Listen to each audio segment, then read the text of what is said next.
E aí, pessoal, tudo bem com vocês? Professor Aurilo aqui falando. A gente vai tentar dar umas aulas virtuais de filosofia. Eu sei que vocês não estão acostumados com essa questão do estudo à distância. É diferente, é difícil. Nós também não estávamos acostumados. Então, eu vou tentar facilitar um pouquinho, gravando alguns vídeos de aulas para vocês. Vou improvisar aqui na minha casa, espero que dê certo, na medida do possível. Vou fazer de conta que eu estou diante da turma de vocês, para que isso possa parecer mais real. Mas assim, eu sei que nada substitui a presença de um professor em sala de aula, né, na escola. Em breve, se Deus quiser, vai estar tudo normal, vamos estar lá juntos do mesmo jeito como era antes, ok? E quem sabe assim, eu espero, melhores, né? Que a gente possa aproveitar e crescer com todas essas mudanças que eu quero entender como oportunidade de crescimento, tá bom? Espero que estejam todos bem, estou bem também, estou me cuidando, eu e minha família, e espero que a de vocês também esteja, beleza? Tudo certo? Para vocês do primeiro ano, eu lembro que nós tivemos tempo de falar sobre introdução à filosofia, como ela surgiu lá na Grécia. Falamos um pouquinho também, rapidamente, sobre mitologia grega, a questão dos deuses, né? Eu falava que a mitologia, os mitos, né, eram histórias inventadas pelos homens para tentar explicar alguns fenômenos da natureza, para dar algumas explicações racionais para fenômenos da natureza em geral. Por exemplo, um raio, uma chuva, uma enchente, eles atribuem isso a Zeus, certo? E assim vai, certo? Só que não eram respostas coerentes, não era bem assim. A ciência agora ela vai contar com os primeiros filósofos que vão tentar dar explicações mais racionais. De certa forma, eles vão combater os mitos, né? Eles vão trazer agora as respostas mais coerentes para a filosofia, para a ciência, para a humanidade, para a sociedade de uma maneira geral. Tudo bem? Então, assim, hoje existem mitos, a gente sabe, tipo mula sem cabeça, saci pererê, são lendas, são histórias inventadas. Há quem diga que existe um fulano de tal aí que é o mito. O mito também, né? Ele é uma mentira, é uma farsa. O mito não existe, ok? Então, assim, os primeiros filósofos nós vamos chamar de pré-socráticos. São filósofos que vieram antes de Sócrates. Depois nós vamos falar um pouquinho de Sócrates. Nesse quadro aqui, da Escola de Atenas, pintada por Rafael Zanzio, ele tentou representar vários desses primeiros filósofos que a gente vai falar um pouquinho por aqui, ok? Então vamos lá. Os pré-socráticos, né? Como o nome já está dizendo, pré significa antes. Pré-socrático, eles vieram antes de Sócrates. Então eles são conhecidos também como filósofos da physis ou filósofos da natureza. Physis e natureza têm o mesmo significado no grego, ok? O que é que eles buscavam, né? Então nós vamos encontrar aqui uma palavrinha nova chamada arquê.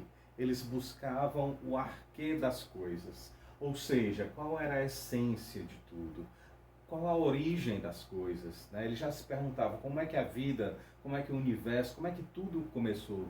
Será que não tem um elemento que seja primário, original, que tenha dado vida a tudo isso, né? Então eles vão buscar as coisas, a realidade primeira, a essência, né? O arquê. O que é primário e fundamental, em oposição ao que é secundário, derivado, transitório. Eles não estão interessados nas coisas que vêm depois, eles querem saber aquilo que veio primeiro. Então, o problema especulativo deles, o objeto especulativo, era a questão cosmológica. Então, eles tentavam entender o cosmos, estavam tentando entender o universo, suas origens. E eles vão olhar para a natureza, para os elementos, por exemplo, e vão criar suas teorias, ok? Hoje nós vamos conhecer pelo menos um pré-socrático, que vai ser Tales de Mileto. Tales de Mileto vai ser o primeiro que nós vamos trabalhar. Já dá para ver que tem algum lance aqui de matemática. Ele era um filósofo matemático. Vocês já devem ter estudado no ensino fundamental o Teorema de Tales, certo? E foi esse cara aqui que criou. Beleza? Como é que ele fez esse teorema? Uma vez ele fez uma viagem até o Egito, ele foi visitar as pirâmides, e nessa viagem ele ficou super admirado com o tamanho das pirâmides. E ele ficou se perguntando qual era a altura dessa pirâmide. Mas ele não tinha como calcular, medir com a trena, com a régua, não tinha como, né? Porque era muito alto. E ele pensando como é que ele conseguiria chegar a essa altura. Será que ele não teria outros elementos que levassem a essa altura da pirâmide? E o que foi que ele fez? Ele viu que dava para calcular uma coisa. A sombra da pirâmide, ele conseguia medir. Beleza? Essa sombra que era projetada através dos raios do sol. E ele tinha, para fazer uma relação disso, com a própria altura dele, certo? E a sombra que ele próprio fazia no chão também em relação aos raios solares, ok? Se você perceber, isso aqui é um triângulo, certo? E aqui também é um triângulo retângulo. Fazendo uma relação de semelhança entre os triângulos, são dois triângulos de ângulo reto, de 90 graus, cada um tem um ângulo aí de 90 graus, você pode fazer uma regrinha de 3. Assim como a altura dele está para a altura da pirâmide, a sombra dele está para a sombra da pirâmide. Você multiplicando isso em cruz, você encontra então esse elemento que está faltando, que é a sombra, aliás, que é a altura da pirâmide, certo? Dá para vocês calcular a altura de um prédio, se você conseguir calcular o tamanho da sombra, né? E comparar essa sombra, essa altura, esse valor com o tamanho de um cabo de vassoura, por exemplo, e a sombra dele, certo? Então dá para você calcular a altura de um poste, enfim. Os professores de matemática podem até dar mais explicação sobre isso daí com vocês, beleza? E assim, mas o que é importante saber?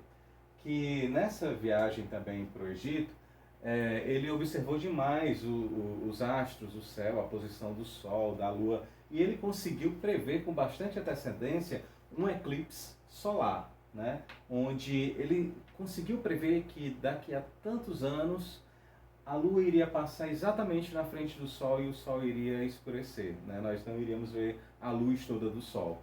E aconteceu, ele conseguiu de fato, com seus cálculos, né? Naquele tempo a astronomia não era desenvolvida, né?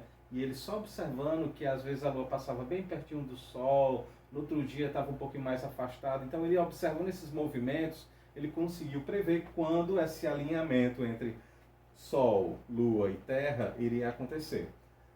Bacana, né? Vamos lá, vamos adiante.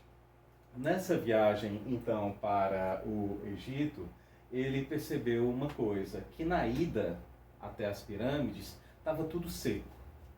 Na volta houve um inverno, teve chuva, o rio Nilo subiu e a vegetação mudou, os animais floresceram. Então ele vai perceber a importância da água.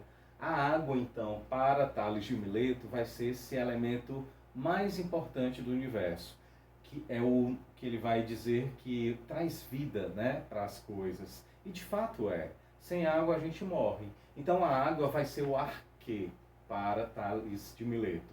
Vai ser o princípio de tudo, vai ser o elemento mais essencial, o arquê para Tales é a água.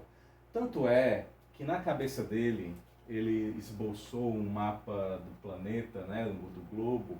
Ele achava que a Terra, essa porção aqui, ela flutuava por cima das águas, né? Então a água ela dava essa sustentação e vida à Terra. Sem a água não teria vida, ok? Então, resumidamente, é esse o primeiro pré-socrático, Tales de Mileto. Eu sei que o globo terrestre é totalmente diferente desse aqui, mas na imaginação dele, isso num tempo aí mais ou menos 400 anos antes de Cristo, era muito avançado esses pensamentos. E vão vir outros filósofos, outros pensadores com novas teorias a partir de Tales de Mileto. Tá bom? Um abração, se cuidem, fiquem com Deus, contem com a gente. Valeu!